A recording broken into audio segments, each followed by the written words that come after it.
നമസ്കാരം. ശ്രീമദ് ഭാഗവതം മൂലം പ്രഭാഷണം ഭാഗം 393. ഓം ഗം ഗണപതയേ നമഃ. ഓം സം സരസ്വതേ സ്വാഹ.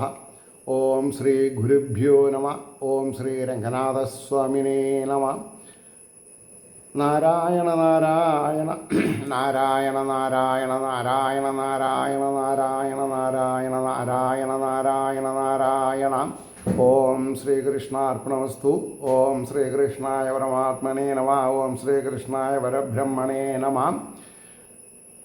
ഹരേ രാമ രാമ രാമ ഹരേ ഹരേ, ഹരേ കൃഷ്ണ കൃഷ്ണ കൃഷ്ണ ഹരേ ഹരേ.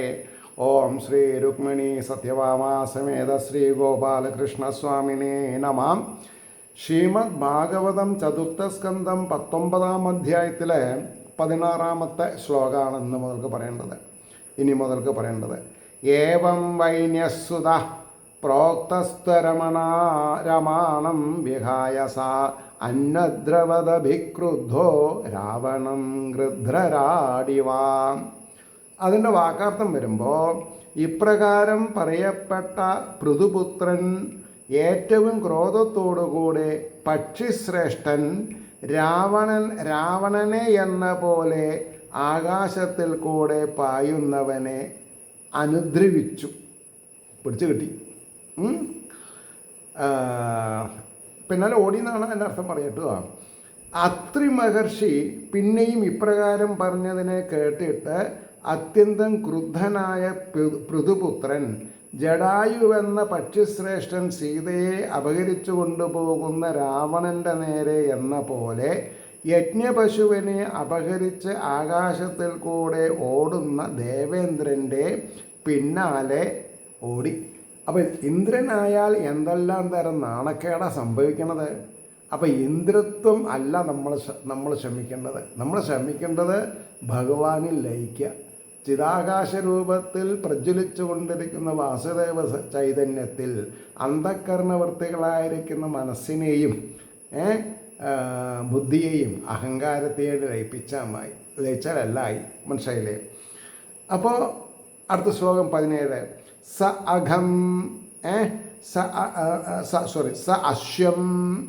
സ അശ്യം രൂപം ച തദ്ധിത്വാ തസ്മാ അന്തർഹിത സ്വരാട്.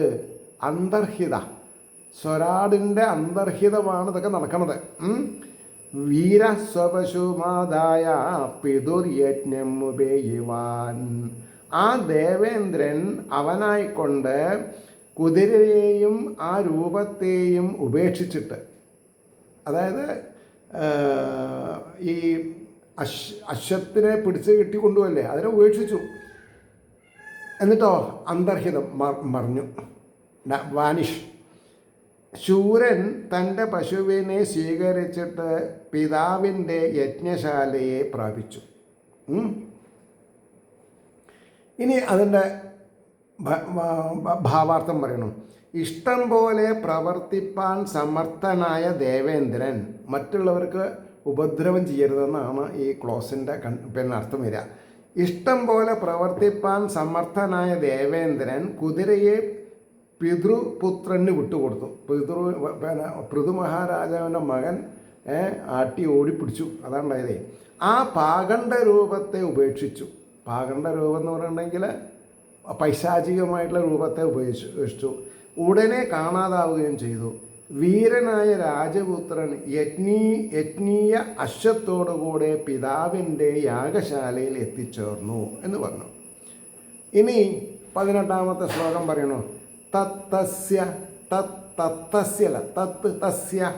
ച അത്ഭുതം കർമ്മ വിദക്ഷ്യ പരമർശയ നാമധേയം ദദുസ്തസ്മൈ വിജിതാശ്വായുധി പ്രഭോ. അപ്പോൾ കുതിരേനെ ഇന്ദ്രനിൽ നിന്ന് രക്ഷിച്ച പ്രവർത്തിയുടെ ഫലമായിട്ട് ഒരു പേര് കിട്ടി അദ്ദേഹത്തിന്. എന്താ? വിജിതാശ്വൻ. അശ്വത്തിനെ ജയിച്ച് കൊണ്ടുവന്നവൻ എന്നർത്ഥം. അപ്പോൾ അതിൻ്റെ വാക്കാർത്ഥം പറയണു. അല്ലയോ പ്രഭുവായുള്ളവനെ, ഉത്കൃഷ്ടന്മാരായ ഋഷികൾ അവൻ്റെ ആശ്ചര്യകരമായ ആ കർമ്മത്തെ കണ്ടിട്ട് അവനായി കൊണ്ട് വിജിതാശ്വൻ എന്ന നാമധേയം നൽകി ഋഷീശ്വരന്മാർ. അപ്പം ആരാ പേര് തരേണ്ടത്? നമ്മളെക്കാൾ എത്രയോ ബുദ്ധിപരമായിട്ട് ജ്ഞാനപരമായിട്ട് അറിവുള്ളവരാണ് നമുക്ക് പേരിടേണ്ടത്.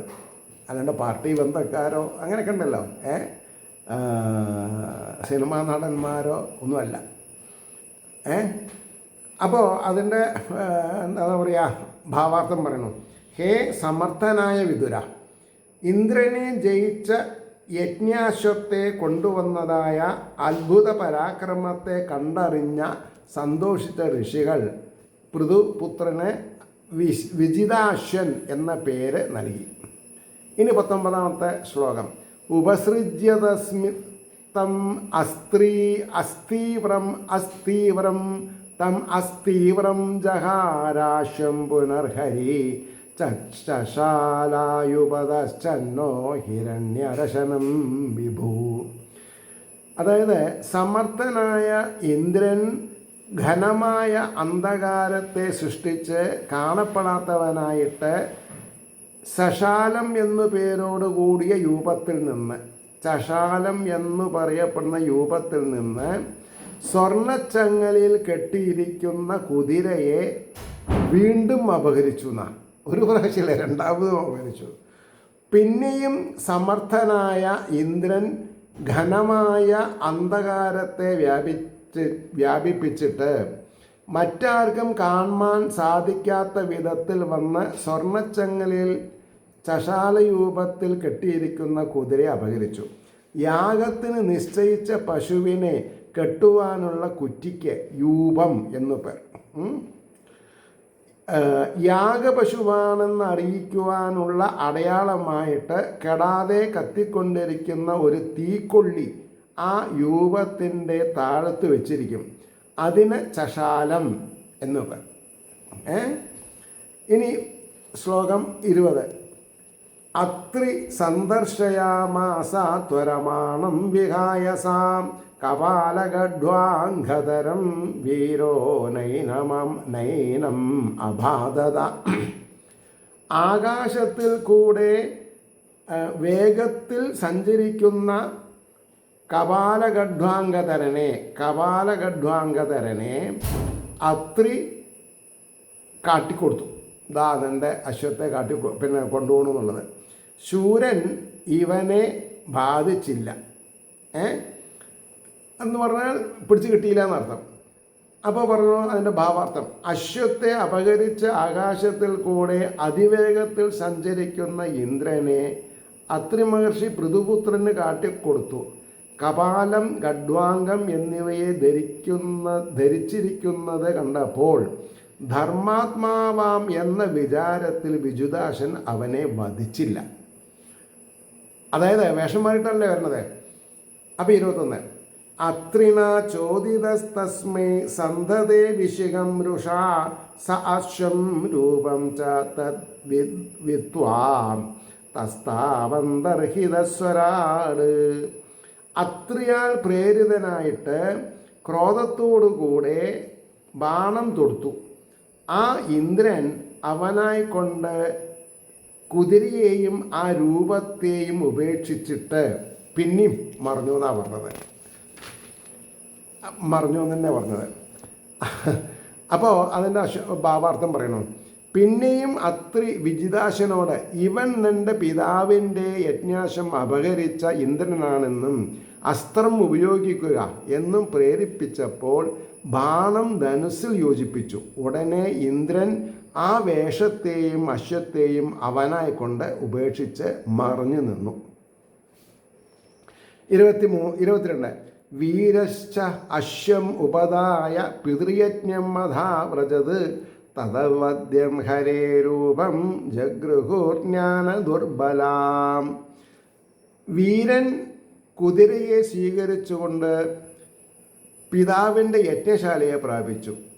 ഇന്ദ്രൻ്റെ നികൃഷ്ടമായ ആ രൂപത്തെ ജ്ഞാനഹീനന്മാർ ഗ്രഹിച്ചു. ജ്ഞാനഹീനൻ അറിവില്ലാത്തവരാണ് വേഷം മാറിയിട്ട് കക്കാൻ പോവാന്നാണ് പറഞ്ഞത്. ഇതൊക്കെ നമ്മൾ മനസ്സിലാക്കണം. എപ്പോൾ? 6, 8, 10, 12 വയസ്സിൽ.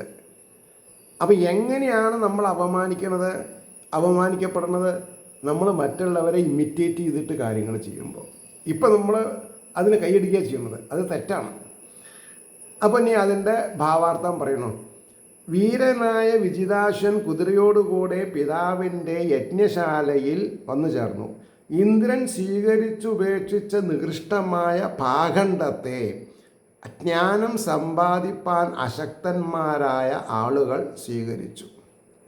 അപ്പോൾ മാംസഭക്ഷണം കഴിക്കുന്നവർ ആരാണ് എന്ന് പറഞ്ഞാൽ പാഖണ്ഡന്മാർ, അജ്ഞാനമില്ലാത്തവർ എന്ന് പറയാം. 378 പാഖണ്ഡന്മാർ. പാഖണ്ഡം. ഇനി 23-ാമത്തെ ശ്ലോകം നോക്കുക. യാനി രൂപാനി ജഗൃഹേ ഇന്ദ്രോഹയജഹീർഷയാ താനി പാപസ്യ ഗണ്ഡാനി ലിംഗം ഗണ്ഡം ഇഹോച്യതേ. ഇന്ദ്രൻ അശ്വത്തെ അപഹരിപ്പാൻ ഇച്ഛകൊണ്ട് ഏതേതു രൂപങ്ങളെ ഗ്രഹിച്ചുവോ അവ പാപത്തിൻ്റെ ഗണ്ഡങ്ങളാകുന്നു. അതാണ് മനസ്സിലാക്കുന്നത്. അടയാളത്തെ ഗണ്ഡം എന്ന് പറയുന്നു, ഇവിടെ പറയപ്പെടുന്നു എന്നർത്ഥം. ലിംഗം എന്ന് പറഞ്ഞാൽ അടയാളം എന്ന അർത്ഥം. അപ്പോൾ ഇതൊക്കെ ഒരേ വാക്കാണ്, പക്ഷേ ഓരോ സ്ഥലത്തിനും വ്യത്യസ്ത അർത്ഥങ്ങളാണ്. ഇനി അതിൻ്റെ ഭാവാർത്ഥം. യജ്ഞാശ്വത്തെ അപഹരിപ്പാനുള്ള ആഗ്രഹത്താൽ ഇന്ദ്രൻ ഏതേത് രൂപങ്ങളെ എടുത്തുവോ ആ രൂപങ്ങളെ പാഖണ്ഡങ്ങൾ എന്ന് പറയുന്നു. ഖണ്ഡം എന്ന ശബ്ദത്തിന് അടയാളം എന്നാണ് ഇവിടെ അർത്ഥം. ഇവിടെ വേറെ സ്ഥലത്ത് വേറെ അർത്ഥവും. പാപത്തിൻ്റെ ഖണ്ഡം, പാപത്തിൻ്റെ ലക്ഷണം എന്നുള്ള പാഖണ്ഡം. പാപത്തിൻ്റെ ഖണ്ഡം, പാപത്തിൻ്റെ ലക്ഷണം എന്നുള്ള പാഖണ്ഡം എന്ന വാക്ക് ശാസ്ത്രത്തിൽ കാണപ്പെടും എന്ന് സാരം. ഇനി 24ഉം 25ഉം നമ്പർ ശ്ലോകങ്ങൾ ഒപ്പം പോകും. എന്തിന്? അർത്ഥം പറയേണ്ട സൗകര്യത്തിന്. ഏവം ഇന്ദ്രേ ഹരതി അശ്വം വൈനയജ്ഞജിഹാംസയാ തദ്ഗൃഹീത വിസൃഷ്ടേഷു പാഖണ്ഡേഷു മതിർനൃണാം ധർമ്മയത്യുപധർമ്മേഷു നഗ്നരക്തപടാദിഷു പ്രായേണ സജ്ജതേ ഭ്രാന്ത്യാ പേശലേഷു ച വാഗ്മിഷു. ഏവം ഇപ്രകാരം പൃഥുവിൻ്റെ യജ്ഞത്തെ മുടക്കുവാൻ ഇച്ഛകൊണ്ട് ഇന്ദ്രൻ അശ്വത്തെ ഹരിക്കുന്ന സമയം അവനാൽ ഗ്രഹിക്കപ്പെട്ടും ഉപേക്ഷിക്കപ്പെട്ടും ഇരിക്കുന്നവരും വാക്സാമർത്ഥ്യമുള്ളവരും മൃദുക്കളും ധർമ്മം ആചരിക്കുന്നവരെ പോലെ നടിക്കുന്നവരും, അതായത് ധർമ്മം ആചരിക്കണില്ല, ആചരിക്കുന്നവരെ പോലെ നടിക്കുന്നവരും, അങ്ങനെ ഒരുപാട് ആൾക്കാരുണ്ട്. നഗ്നരക്തപടാദിഷു, നഗ്നന്മാരായും രക്തവസ്ത്രധാരികളായും, അതായത് ഇപ്പം നമ്മൾ ഈ പ്രയാഗിലെ 12 വർഷം നടക്കുന്ന കുംഭമേളയിൽ കാണാറുണ്ട്. നഗ്നന്മാരായും രക്തവസ്ത്രധാരികളായും മറ്റും കാണപ്പെടുന്ന പാഖണ്ഡന്മാരിൽ ധർമ്മമാണ് ഇതെന്നുള്ള വിചാരം ജനങ്ങൾക്ക് ഭ്രാന്തി നിമിത്തം അധികവും ഉറയ്ക്കുന്നു. അപ്പം അതൊന്നും ശരിയല്ല എന്നാണ് പറഞ്ഞത്. പക്ഷെ ഇത് ആരാ പഠിക്കണത്? ആരും പഠിക്കണില്ല. പഠിക്കാതെ കണ്ട് ഓരോ രൂപം സ്വീകരിക്കണമെങ്കിൽ നമ്മൾ എന്ത് ചെയ്യാൻ പറ്റും? ഇനി അതിൻ്റെ 2 ശ്ലോകത്തിൻ്റെയും ഭാവാർത്ഥം പറയണം. ഇപ്രകാരം പൃഥുവിൻ്റെ യജ്ഞം മുടക്കുവാനുള്ള ആഗ്രഹത്താൽ ഇന്ദ്രൻ പല രൂപങ്ങളെയും സ്വീകരിച്ചിട്ട് യജ്ഞീയ അശ്വത്തെ അപഹരിക്കുകയും പൃഥുപുത്രൻ അശ്വത്തെ വീണ്ടെടുക്കുകയും ചെയ്തു തുടങ്ങിയപ്പോൾ ഇന്ദ്രൻ സ്വീകരിച്ച് ഉപേക്ഷിച്ച രൂപങ്ങൾ ലോകത്തിൽ നിറഞ്ഞു തുടങ്ങി. തെറ്റ് ചെയ്യണവരെ അനുകരിക്കാനാവും ആൾക്കാർക്ക് ഇഷ്ടമുണ്ടാവുക, നന്മ ചെയ്തവരേനല്ല. അപ്പോൾ അവരിൽ ചിലർ നഗ്നന്മാരായിട്ട് നടക്കും. ഇവരെ ജൈനർ എന്ന് പറഞ്ഞു വരുന്നു. എങ്ങനെയാണ് ജൈനർ നഗ്നന്മാരായിട്ട് നടക്കുന്നത്? അതുപോലെ വേറെ ചിലർ കാവ്യവസ്ത്രം ധരിച്ച് നടക്കും, സന്യാസിയാണെന്ന് പറഞ്ഞിട്ട്. ഇവരെ ബൗദ്ധന്മാരെന്ന് പറയുന്നു. വേറെ ചിലർ മനുഷ്യ കപാലം കയ്യിൽ ധരിച്ച് ഭിക്ഷയെടുത്ത് നടക്കും, ഇവരെ കാപാലികന്മാർ എന്ന് പറയുന്നു. ഇവരെല്ലാവരും വാസ്തവത്തിൽ ജ്ഞാനഹീനന്മാരായ പാകണ്ഠന്മാരാകുന്നു. ജ്ഞാനഹീനന്മാർ, അവരതിൽ ഉറച്ചു വിശ്വസിക്കുന്നത് മാത്രം. അപ്പോൾ ധർമ്മിഷ്ഠന്മാരെ പോലെ വേഷം ധരിച്ച് നടക്കുന്ന ഇവരെ കണ്ടിട്ട് പരമാർത്ഥം ധരിപ്പാൻ അശക്തന്മാരായ ജനങ്ങൾ ഇവരെ ധർമ്മിഷ്ഠന്മാരാണെന്ന് ധരിപ്പാൻ തുടങ്ങി. പറഞ്ഞു ശ്രേയോ? ഇവരുടെ അന്തരംഗം അറിവാൻ വളരെ പ്രയാസമായിരുന്നു. എന്തുകൊണ്ടെന്നാൽ ലോകോപകാരികളും പ്രപഞ്ച വിരക്തന്മാരുമാണെന്ന് തോന്നിപ്പിക്കുവാൻ തക്കവിധം സംസാരിപ്പാൻ വാക്സാമർത്ഥ്യമുള്ളവരും പ്രഥമ ദർശനത്തിൽ ഇവർ സജ്ജനങ്ങൾ തന്നെ എന്നുള്ള ബോധം ജനിപ്പിക്കുവാൻ തക്കവിധം മാർദ്ദവുമായിട്ട് വ്യാപരിക്കുന്നവരുമായിരിക്കുന്നു. എല്ലാം കള്ളക്കേസുകളാണ് എന്ന് ഭാഗവതം വിളിച്ചു പറയുന്നുണ്ട്. ഇനി 26-ാമത്തെ ശ്ലോകം. തത് അഭിജ്ഞായ ഭഗവാൻ പൃഥുപരാക്രമ ഇന്ദ്രായ കുപിതോ ബാണം ആദത്തോ ധതകാർമുക. അപ്പോൾ പൃഥുവിൻ്റെ കയ്യിലൊരു വില്ലുണ്ട്, കാർമുകം. അപ്പോൾ അത് വെച്ചിട്ട് ഇന്ദ്രനെ ഒരു പാഠം പഠിപ്പിക്കാൻ യുദ്ധത്തിന് സന്നദ്ധനാവാണ്. മഹത്തായ പരാക്രമത്തോടു കൂടിയവനും ഭഗവാന്റെ അവതാരവുമായ പൃഥു അതിനെ അറിഞ്ഞിട്ട് കോപിച്ചവനും വില്ലിനെ ഉയർത്തിപ്പിടിച്ചവനുമായിട്ട്, അതായത് ഭഗവാന്റെ വില്ലന്നെ കേട്ടോ, ഞാനത് ഈ കാർമുകം എന്ന് പറഞ്ഞാൽ ഉയർത്തിപ്പിടിക്കാന്ന് അർത്ഥം. ഞാനത് വില്ലൻ്റെ പേരാന്ന് തെറ്റിദ്ധരിച്ചു. അത് ഇവിടെ കമ്മിറ്റ് ചെയ്യാനായിട്ട് എനിക്ക് നിവൃത്തിയില്ല.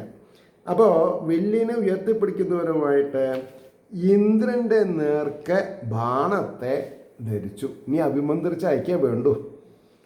അപ്പോൾ അതിൻ്റെ ഭാവാർത്ഥം, ഇപ്രകാരം പാകണ്ഠന്മാരെ ലോകത്തിൽ വർദ്ധിപ്പിക്കുന്നതായ നിന്ദിത പ്രവൃത്തിയെ അറിഞ്ഞിട്ട് മഹാപരാക്രമശാലിയും ഭഗവാന്റെ അംശാവതാരവുമായി പൃഥുചക്രവർത്തി കോപിച്ചു. വില്ലിനെ ഉയർത്തിപ്പിടിച്ചു, ഇന്ദ്രനെ ഹനിപ്പാൻ ബാണം തൊടുത്തു. ഇനി എന്താ ഉണ്ടാവുന്നത്? അതാണ് ഇനിയിപ്പോൾ 27-ാമത്തെ പേജിൽ കാണുക. തമുദ്യുജ ശക്രവധാഭിസന്ധിതം വിദക്ഷ ദുഷ്പ്രേക്ഷമസഹ്യരംഹസം നിവാരയന്മാസുരരഹോ മഹാമതേന യുജ്യതേ അത്രാനി അവധ പ്രമോചിതാത്. ഇന്ദ്രൻ്റെ വധത്തിൽ അഭിപ്രായം വെച്ചിരിക്കുന്നവനും നോക്കുവാൻ പോലും സാധിക്കാത്തവനും സഹിപ്പാൻ കഴിയാത്ത ശക്തിയോടുകൂടിയവനുമായ അവനെ യാഗകർമ്മത്തിൽ ഏർപ്പെട്ടിരിക്കുന്ന ബ്രാഹ്മണർ കണ്ടിട്ട് മഹിതയായ ബുദ്ധിശക്തിയോടുകൂടിയവനെ കഷ്ടം. ഈ സമയത്തിൽ വേദവിധിയിൽ നിന്ന് തെറ്റിയുള്ള മറ്റൊരുവൻ്റെ വധം യുക്തമല്ല എന്ന് പറഞ്ഞിട്ട് വിരോധിച്ചു എന്നാണ്. അതായത് ഇന്ദ്രനെ കൊല്ലാൻ പാടില്ല എന്ന് വിരോധിച്ചു. ഇനി അതിൻ്റെ ഭാവാർത്ഥമാണ് പറയുന്നത്. കോപത്തെ സൂചിപ്പിക്കുന്ന വിധം കടക്കണ്ണ് തൊടുത്ത കൈകൾ വിറച്ചുകൊണ്ടിരിക്കുന്ന പൃഥുവിനെ മറ്റൊരുവന് നേരിട്ട് നോക്കുവാൻ കൂടി സാധിക്കുകയില്ല. പരാക്രമത്തെ ഉപയോഗിച്ചു കഴിഞ്ഞാൽ ശത്രുക്കൾക്ക് സഹിപ്പാനും കഴിയില്ല. ഇപ്രകാരമുള്ള ചക്രവർത്തി ഇന്ദ്രനെ വധിപ്പാനായി ഒരുങ്ങി പുറപ്പെട്ടിരിക്കുന്നതിനെ കേട്ടിട്ട് യാഗത്തിനായി ദീക്ഷിച്ചിരിക്കുന്ന ഈ അവസരത്തിൽ യജ്ഞീയ അശ്വവധം, യജ്ഞത്തിലെ ഒരു അശ്വവധം മാത്രമല്ലാതെ അന്യവധം യുക്തമല്ലെന്നറിഞ്ഞിട്ടും ഇങ്ങനെ പുറപ്പെടുന്നത് കഷ്ടമല്ലയോ എന്ന് പറഞ്ഞ് ഋത്വിക്കൾ രാജാവിനെ വിരോധിച്ചു. ആ അവസ്ഥ ഒന്ന് മനസ്സിലാക്കണം. 28-ാമത്തെ ശ്ലോകം, അതൊരു 4 വരി ശ്ലോക. വയം മരുത്വന്തമിഹാർത്ഥനാശനം ഹ്വയാമഹേ തസ്രവസാഹതദ്വിഷം അയാതയാമോ ബഹവൈസ്തമഗ്നയേ പ്രസഹ്യരാജൻ ജുഹവാമതേ അഹിതം. ഇതാണ് ശ്ലോകം. അപ്പം അതിന് വാക്കാർത്ഥം പറയാം, ഇതിൽ കാര്യവിഘാതം വരുത്തുന്നവനും അങ്ങയുടെ മാഹാത്മ്യത്താൽ ഹനിക്കപ്പെട്ട കാന്തിയോടുകൂടിയവനും അങ്ങയുടെ ശത്രുവുമായ ഇന്ദ്രനെ വീര്യമേറിയ മന്ത്രങ്ങൾ കൊണ്ട് ഞങ്ങൾ വിളിക്കുന്നുണ്ട്.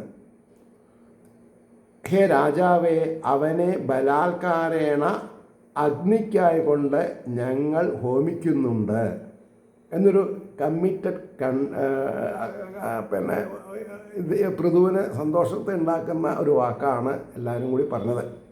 ഇനി അതിൻ്റെ ഭാവാർത്ഥം, ഇന്ദ്രൻ ചെയ്യുന്ന ഉപദ്രവത്തിന് നിവാരണം എന്താണെന്നുള്ള ചിന്ത അങ്ങയ്ക്ക് ഉണ്ടാകേണ്ട. ധർമ്മമായ യാഗത്തിന് വിഘ്നം വരുത്തുന്ന ശത്രുവായ ഇന്ദ്രൻ്റെ ശക്തി അങ്ങയുടെ മാഹാത്മ്യത്താൽ തന്നെ ഹനിക്കപ്പെട്ടിരിക്കുന്നു. ഏറ്റവും ശക്തിയോടുകൂടിയ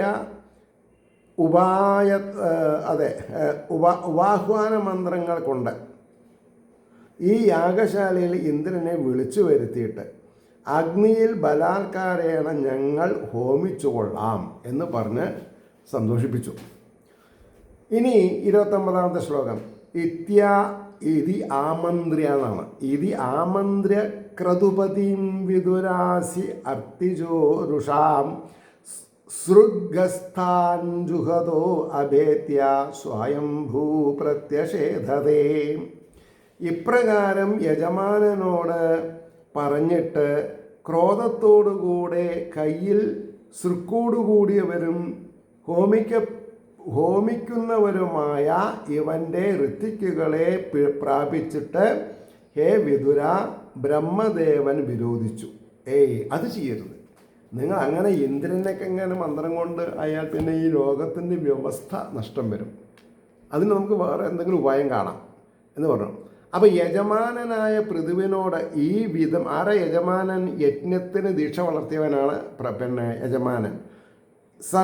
സമാധാനിപ്പിച്ച ശേഷം ഇന്ദ്രനെ വിളിച്ചു വരുത്തുവാനുള്ള മന്ത്രങ്ങളെ ഉച്ചരിച്ച് ദ്വേഷത്തോടുകൂടെ ഹോമദ്രവ്യത്തെ എടുത്ത് അഗ്നിയിൽ ആഹൂതി ചെയ്യുവാനുള്ള പാത്രങ്ങളെ കയ്യിൽ ധരിച്ചുകൊണ്ട് ഹോമിക്കുന്ന പൃഥുവിൻ്റെ ഋത്തിക്കളുടെ സമീപത്ത് ഹേ വിദുര, ബ്രഹ്മദേവൻ വന്ന് വിരോധിച്ചു. നിങ്ങൾ എന്ത് വിഡ്ഢിത്തര ചെയ്യണത്? ഞാൻ പഠില്ലേ, ഞാൻ എന്ത് കാര്യത്തിന് ഞാൻ പരിഹാരം കാണാമല്ലോ, നിങ്ങളൊന്ന് ശാന്തരാവൻ എന്ന് പറഞ്ഞു എന്നർത്ഥം. 30 നവദ്യോ ഭവതാം ഇന്ദ്രോ, ഇന്ദ്രനെ വധിക്കാൻ പറ്റില്ല. ന വ്യധ്യോ ഭവതാം ഇന്ദ്രോ യജ്ഞോ ഭഗവത്തനു യഞ്ജികാം സധ യജ്ഞേന യസ്യേഷ്ടാസ്തനവഃ സുരാഹാം.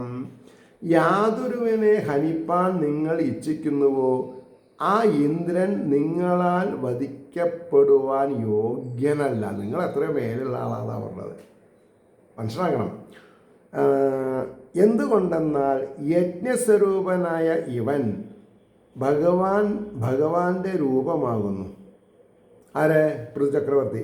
അത്രയും വലിയ യജ്ഞം ചെയ്തിട്ടുള്ളത്. യാഗത്താൽ പൂജിക്കപ്പെട്ട ദേവന്മാർ യാതൊരുവൻ്റെ ശരീരാവയവങ്ങളാകുന്നു.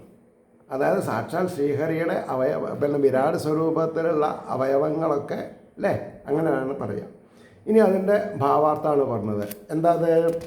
ബ്രഹ്മദേവൻ വിരോധിപ്പാൻ ഉപയോഗിച്ച വാക്കുകളെ കാണിക്കുന്നു.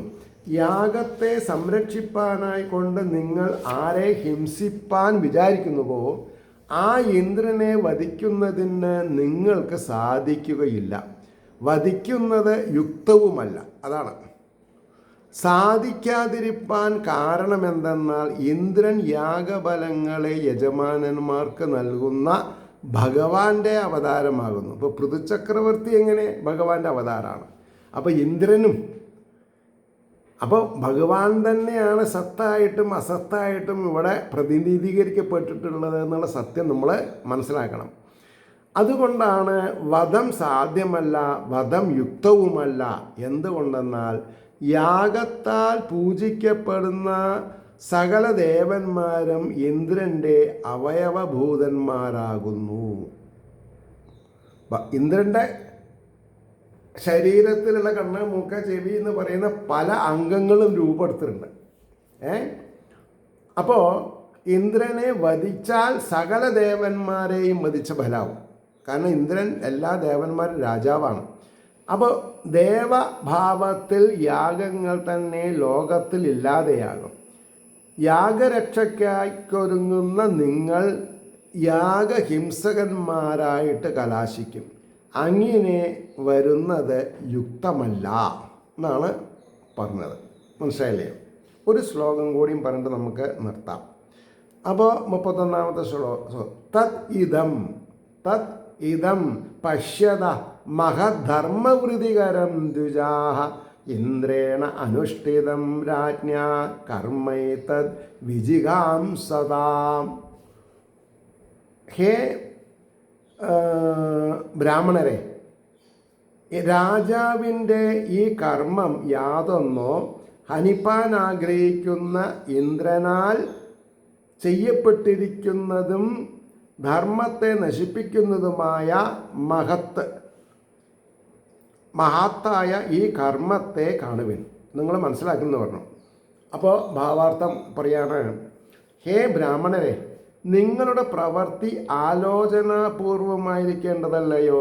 നിങ്ങളെന്താ ആലോചിക്കാതെ കണ്ട് ഇങ്ങനെ ഒരു അബദ്ധജടിലമായ അഭിപ്രായം രൂപീകരിച്ചിട്ട് രാജാവിനെ റെക്കമെൻഡ് ചെയ്യണത്?